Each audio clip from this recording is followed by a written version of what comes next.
Doing business in Argentina, formerly known as the Argentine Republic. In this presentation, we discuss the political, economic, socio-cultural, technological, environmental, and legal factors that influence the attractiveness of Argentina in the business world. At the end, we will wrap up the presentation with a brief SWOT analysis. But before we dive into the political aspects, let's first review the country's location. Argentina is located in southern South America and borders the South Atlantic Ocean. It is the second largest country in South America and is divided into 23 provinces. The population is close to 44 million, making it the 33rd largest country in the world. According to the United States Central Intelligence Agency, about one-third of the population lives in the capital city of Buenos Aires. In comparison, the land mass of Argentina is roughly about 3/10 the size of the United States. Now that we have gone over the basics, let's move on to political aspects. Argentina's political system is built on the standards of a representative democracy dominated by a federal system. The federal government is divided into three branches: the executive branch led by the president, the legislative branch represented by the National Congress, and the judicial branch headed by the Supreme Court. It is ruled by its 1853 Constitution, which has been suspended and reformed many times. Since declaring independence, Argentina has experienced decades of political turmoil with struggles for power between military dictatorship and government rule. The current president, Mauricio Macri, is Argentina's 53rd president and assumed office in 2015. He's a political conservative and former mayor of Buenos Aires. Since taking office, he has moved to end the country's isolation from financial markets by settling part of its outstanding debt. Former President Barack Obama visited Argentina back in 2016 to improve relations between the two countries and relieve tensions related to trade and foreign investment. The U.S. will also assist Argentina with counterterrorism efforts, as there has always been an underlying threat of terrorism in Argentina. Freedom House classifies both Argentina and the United States as free countries. However, Argentina's score has always been lower than the United States, scoring a 2 out of 7. Numerous political parties have established a presence in Argentina throughout the years. The most dominant parties have been the Radical Civil Union, the Republican Party, and the Justicialist Party, also known as the Peronist Party, which was formed by Juan Perón, former military lieutenant and three-time president. Peronism is the dominant political brand with an influential and enduring legacy in Argentina politics. The Political Stability Index measures the likelihood that politically motivated violence and terrorism will destabilize the Argentine government. As you compare the United States and Argentina, you will find that violence and instability greatly undermine Argentina's political institutions, even as civil society united against military brutality. Protests are regular and well attended. Recently, hundreds of people protested outside Congress amid fears of censorship and media monopoly. Next, the government effectiveness measures the quality of public services, civil service, and the degree of independence from political pressures. Argentina's government scores much lower than the United States due to the intense and ongoing political pressure found in Argentine politics. Rule of law. The legal principle that law should govern a nation. As we look at the graph, rule of law is much weaker in Argentina than the United States due to inefficiencies and delays in the judicial system, extreme poverty and illness among the indigenous peoples, police misconduct, including torture and brutality, which is rarely punished, and drug-related violence. Finally, let's examine the ranking of the United States and Argentina on the Corruption Perception Index. Argentina's score depicts a country that is plagued with corruption.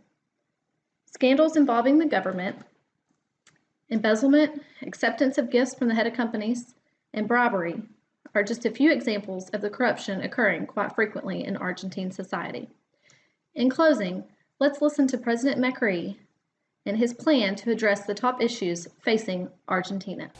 Committed, Richard, to three things: zero poverty in Argentina, defeat drug trafficking, and improve the quality of our democratic system. The economic context of Argentina. Argentina ranks relatively high on the Heritage Foundation's Economic Freedom Index for 2015 at 0.836. Several factors led to Argentina's economic crisis in 2001. First, the Argentine peso was tied to the dollar just prior to Brazil's devaluation of the real in 1999.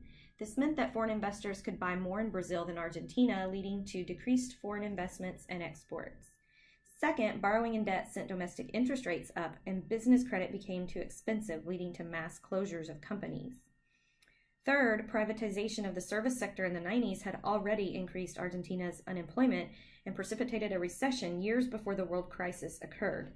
These three factors culminated in mass riots and government collapse in 2001.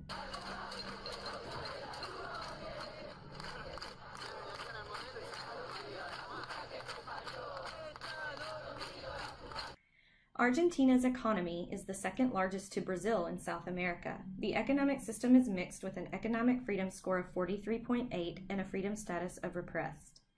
The Argentine peso is the national currency and has gradually devalued relative to the dollar due to high inflation levels from a post-crisis economy. The unemployment rate in Argentina was very high in the late 90s and early 2000s, but has slowly decreased with continued economic recovery after the recession. Trade in Argentina. Mercosur is the trade organization of South America. Argentina is one of the founding members, and there are currently 9 other member countries. Free trade area of the Americas consisted of failed negotiations that would have dramatically expanded NAFTA. Argentina was one of the countries leading the opposition. Top imports into Argentina consist of machinery, vehicles, and electronic equipment, while exports include animal feeds, vehicles, and cereals. The top 3 export partners by volume are Brazil at 18%, China at 9%, and the U.S. at 6%. The top 3 importers into Argentina are Brazil at 22%, China at 20%, and the U.S. at 13%. Argentina's foreign direct investment.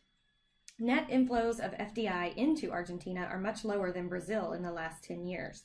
They dipped even lower in 2015 with the election and economic fears looming. Net outflow of FDI from Argentina remains steadily low as multinational enterprises are not as prevalent in the recovering economy.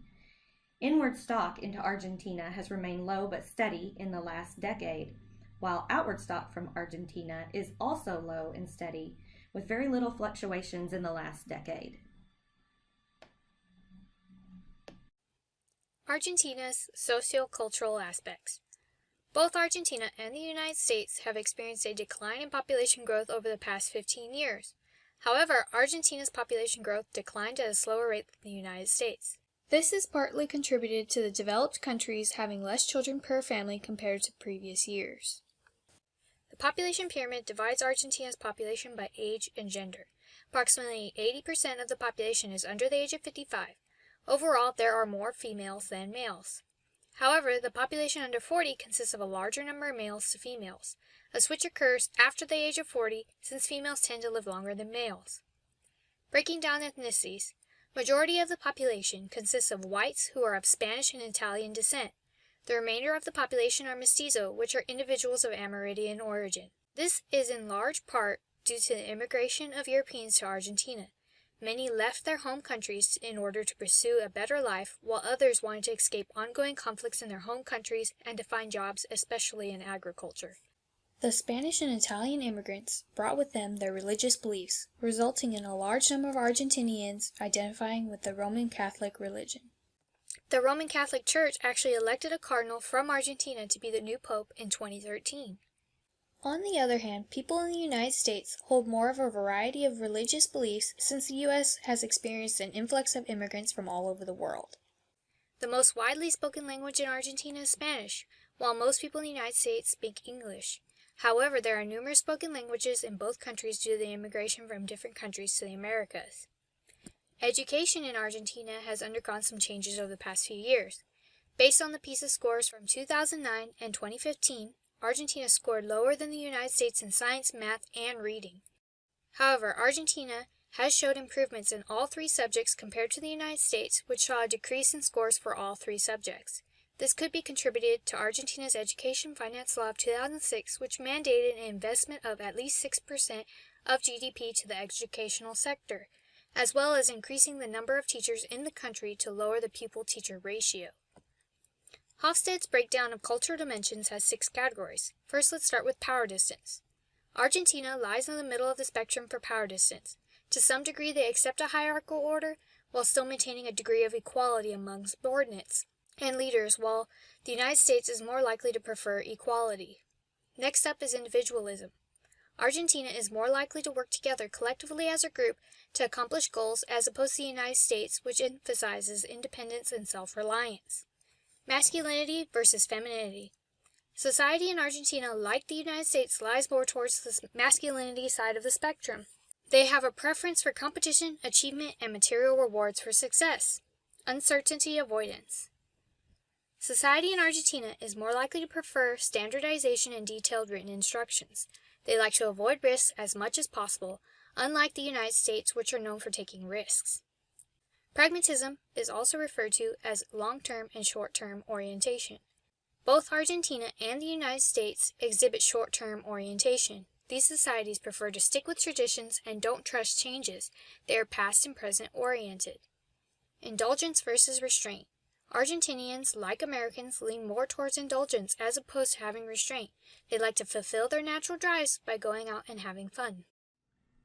The technological context of Argentina. Argentina's poor innovative environment is a result of volatile economic policy, inflation, tax laws, and political climate change. The country invests relatively low in research and development, spending only about a third of the amount of the G20 average.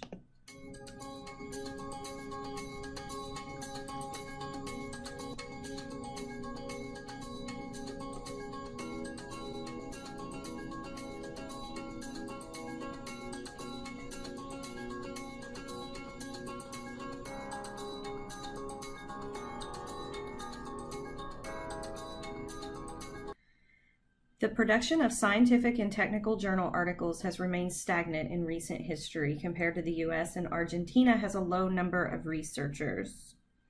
Patent applications by Argentine residents remains low, with little to no increase in new innovation in the last 2 decades.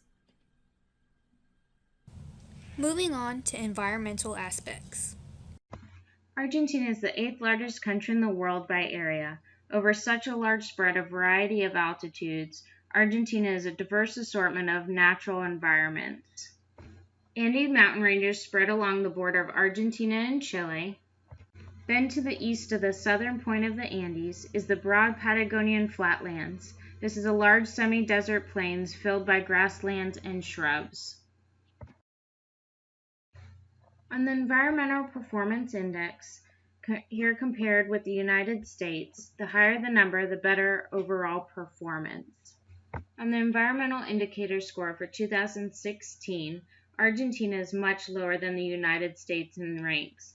Argentina has been struggling with clean water and thus losing forest and wetlands. A major port for the country is Rio de Plata is the prime location for clean water supply in and around Buenos Aires. Now, let's take a minute to discuss the legal environment in Argentina, the last section on our PESTEL model. Argentina is a civil law country with a court structure similar to the United States, with municipal courts appealing up to a national Supreme Court. Judges, not juries, are called upon to interpret the new civil code adopted in 2015. Additionally, legal decisions are based on the Constitution, treaties, and enacted laws and executive resolutions, not by juries. So how does the system compare globally? The legal system in Argentina, as compared to the United States, is relatively stable, with scores based on the International Property Rights Index remaining above average globally, with high marks in patent protection and political stability, although lagging a bit in judicial independence. Argentina's SWOT analysis. Argentina's strengths include abundant natural resources, a highly productive agricultural sector, diverse climate, a literate population, and a low homicide rate. Weaknesses include recurring economic crises, mounting external debt, foreign exchange restrictions, a high corruption ranking, and poor foreign currency exchange rate. Opportunities: high levels of renewable energy, human resource potential, food product manufacturing, increased deregulation, and low barriers to FDI entry. Threats: heavy inflation levels, trade unions, government interference in the markets, corruption in business practices, and unstable political and economical context. That completes our PESTEL presentation over the Argentine Republic. Thank you for watching.